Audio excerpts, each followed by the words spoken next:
I gave you 5 places to never visit, and now I got 5 more. Number 5 on this list is the Huiguan Opera House. This opera house is located in Beijing and has been standing there for quite some time. These days it acts as an opera house and a museum, regularly putting on various theater shows. However, it wasn't always used for this purpose. The building was constructed over 200 years ago in 1807, and back then it was a home for the poor. It was built by a philanthropist whose intentions were good, wanting to help those in need and give at least a few a roof over their heads. Problem was that the builders didn't do their research well enough, because this house for the poor was built directly on top of an ancient graveyard. The spirits of this ancient graveyard weren't too pleased that this building got put directly on top of them, and as you may expect, have been haunting it ever since. A ghostly apparition has never actually been seen here, but hundreds of visitors have heard noises coming out of thin air. The noises apparently sound as if somebody is screaming at the top of their lungs. This screaming can happen at any time and any place in this opera house,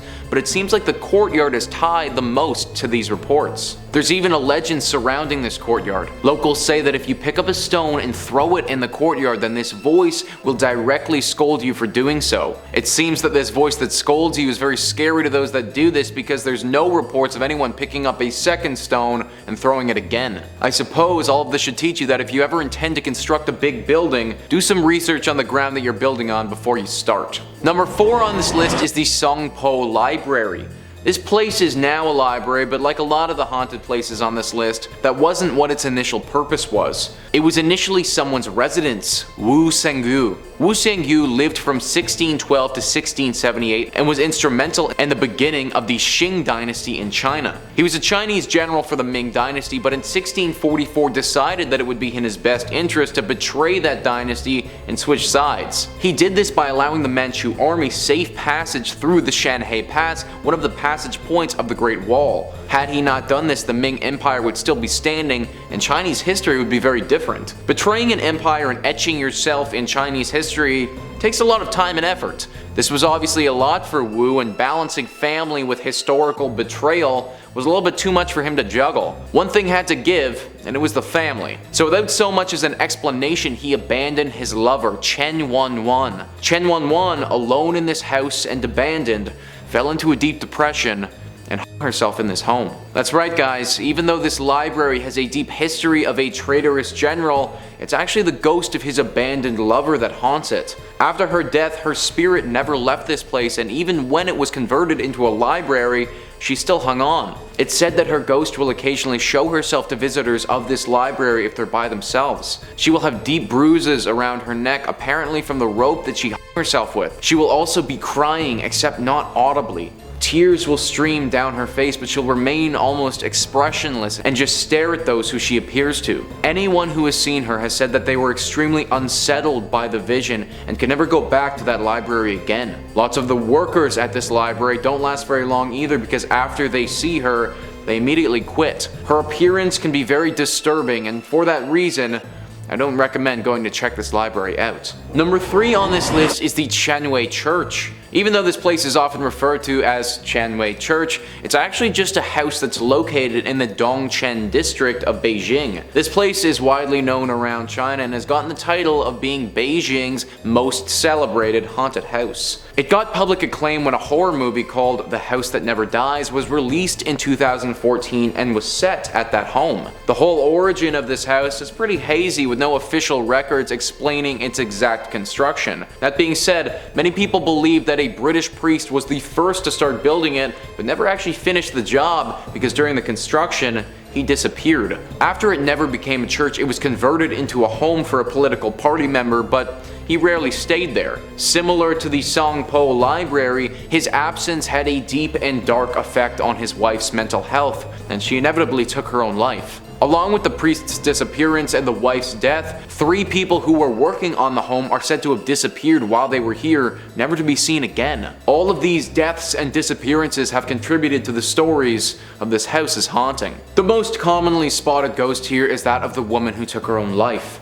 People are very scared of ever seeing her because they believe her ghost had something to do with the disappearance of those 3 construction workers. Almost everyone who walks by this house, even just on the outside, says that they feel an immense sensation of dread as they do. It's also reported that during the summer months, even if it's scorching hot outside, the second you pass through the doorway, everything gets super chilly, as if the home is void of life and feeling. Tunnels have also been discovered under this house, which just add to the lore and legend of this place. Unlike the Songpo Library, where the ghost will just appear and be disturbing, it seems like the spirits that dwell here are actually very dangerous, and for that reason, it should definitely be off your travel plans if you ever find yourself in Beijing. Number 2 on this list is the tomb of General Yuan. I found an excellent passage explaining the history surrounding this tomb written by Dong Huaxi Weiji. He writes, General Yuan Chonghun is famous for his military command during the Ming Dynasty, where he almost single-handedly fought off the Manchu army in the 1630s. Despite the general's loyal efforts to protect the land and the imperial family, devious plots were planted in the emperor's ear, making him suspicious